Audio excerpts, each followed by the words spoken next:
Hey everybody, thanks for watching this episode of Mike and Olive Review Things. My name's Olive and this is my dad, Mike. And we're really excited to finally have our 4-part series finished after starting it what seems like months and months and months ago. So we're finally here to review Toy Story 4! Toy Story 4. So this was going to be one of our first reviews ever back in the summer when it came out. We were going to go see it in the theater. And then I realized Olive had never seen any of the Toy Stories. And so we didn't really have a way of watching them at that point. And then Disney Plus came out in November and all the Toy Story movies. And so we started watching them and we've reviewed all of them. And now here is our review of the 4th one, the newest one that came out in this last summer. And what'd you think? I liked it. You liked it? Yes. I loved it. Wait. I absolutely loved it. I thought it was so much fun and easily the funniest one out of all 4. Oh yeah, it was definitely the funniest Easily. one. Might be the funniest Pixar movie yet. I can't think. I mean, I laughed out loud a dozen times. I thought it was incredibly funny. And that's all because of one character, which is, I think, now my favorite character in any Pixar movie ever. What character am I talking about? Forky is incredible. I'm amazed that Pixar, it took them 25 years to figure out. Oh, not figure out, but like, yeah, I don't know if we question like the idea that, so the whole story is basically Bonnie, the new owner of all the toys from the previous 3 movies, makes a toy in kindergarten, which is made out of spork. So half spoon, half fork combo, and some pipe cleaners, some googly eyes, and he becomes alive because he's now a toy, and he thinks he's trash, and he keeps on wanting to go back to the trash. And it's just hilarious. I mean, this was prior to Baby Yoda, after Baby Groot, but I think it's in that same category of like these little children, basically, that have no idea what's going on. And he's hilarious. And he's played by Tony Hale from Arrested Development, Buster Bluth, and Archibald. I was like, oh, that's Buster from Arrested Development. And Olive was like, that's Archibald. And yes, we were both correct. He's hilarious in it, and he's the perfect character. And everything he says made me laugh. Especially, like at the beginning, he only knows the word like trash. Yes. And then he quickly learns a bunch. And one of my favorite lines is where Woody's like, oh, you will meet us at the merry-go-round. And he says, what's a merry-go-round? And he explains what a merry-go-round, and he goes, oh, you mean a carousel? Which is hilarious, because that's just another name for a merry-go-round. And he knew that. I'm not doing it justice. But yeah, so that's the story, is basically that... Oh, and then we find out at the beginning that the reason Bo Peep was missing from Toy Story 3 was because she was sold to another family who then she became an antique and was in an antique store. And then she ran away, and then she was a lost toy, and then she found Woody. Okay, but that's a lot. But Bo Peep's in it a ton. Like in the first 2, she was barely in it, and then the 3rd one she wasn't in it at all. The real reason she wasn't in the 3rd one was because she was made out of glass. She was made out of porcelain, and if you've seen the 3rd one, when they go in the incinerator, she would have melted. She would not have survived, and so the producers decided, let's just keep her out of this. But now they've finally told us, oh, this is where she was. And Bo Peep is great in it, and I think that first scene, that first like 10 minutes where she gets sold in the rain, is the best looking computer animated movie ever. Like they got...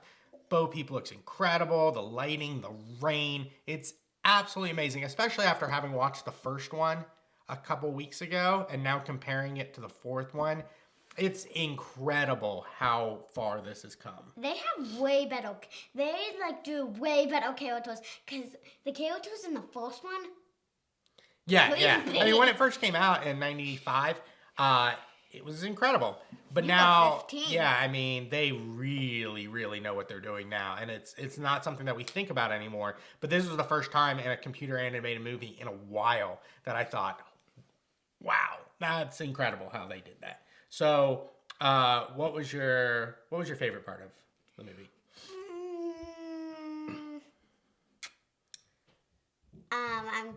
You go first. I'm still thinking. Forky. My favorite part was Forky. What part of Forky? Just everything he said. Every single time Forky was on screen was my favorite part. But then the other thing that I really liked about it was the thing that I didn't like about previous Toy Stories is one, Buzz always reverted back to just being a toy and being like, oh, I'm Buzz Lightyear, and then there's this whole long stretch in every single movie where he reverts back into that. There's none of that.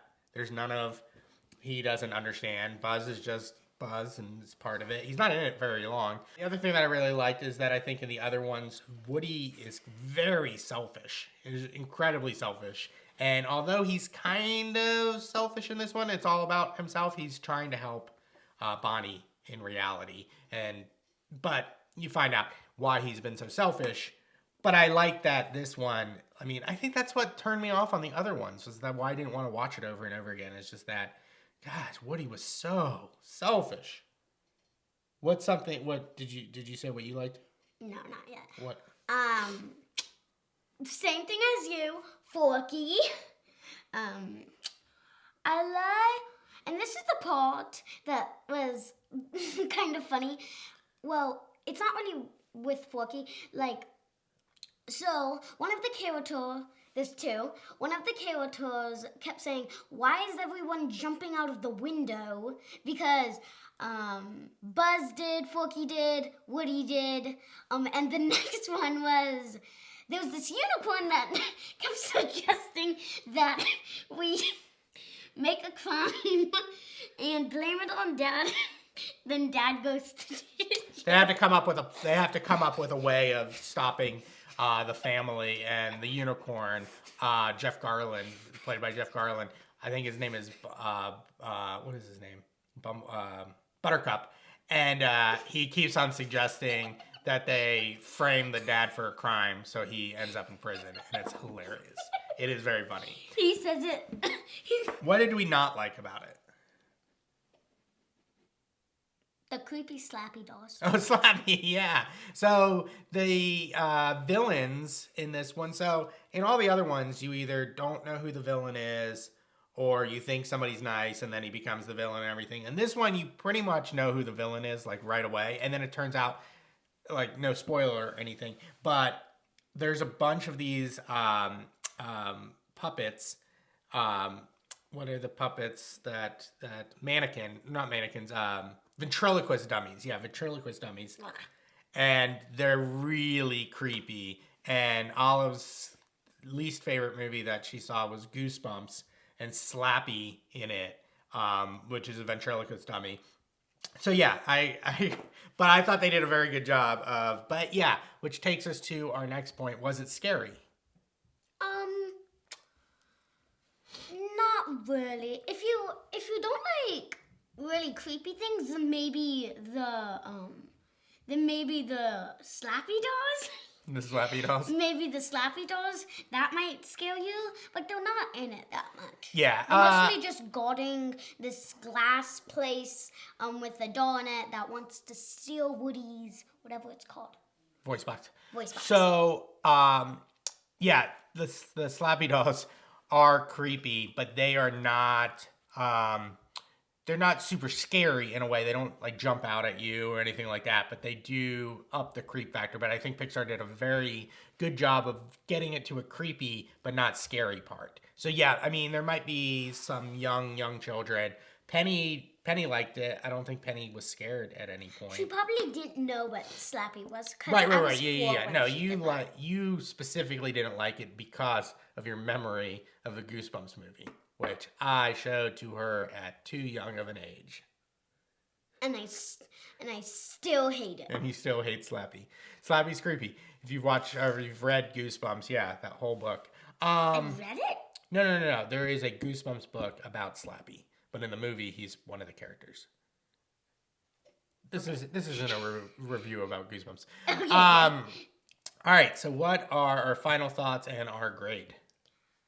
Grade 9.5. 9.5. Oh, I would give it a 10. But those Slappy dolls just creep me out too much. So I'm giving away that half. That's it. Yeah, I'm gonna give it a 9 as well, which I think is my highest grade for all the Toy Story movies. So what is our ranking now of Toy Story movies? 1. No. Say them in order. So what's your favorite one? Favorite 4. Same with me. Second favorite 3. Second favorite 3. Wait. Third favorite 2.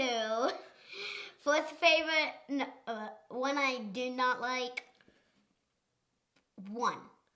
Okay, so 4, 3, 2, 1. That's your order. Yeah. Which just makes sense for children. It's like the last thing that they saw. For me, before this all started, I probably would have ranked it thinking 3, 1, 2.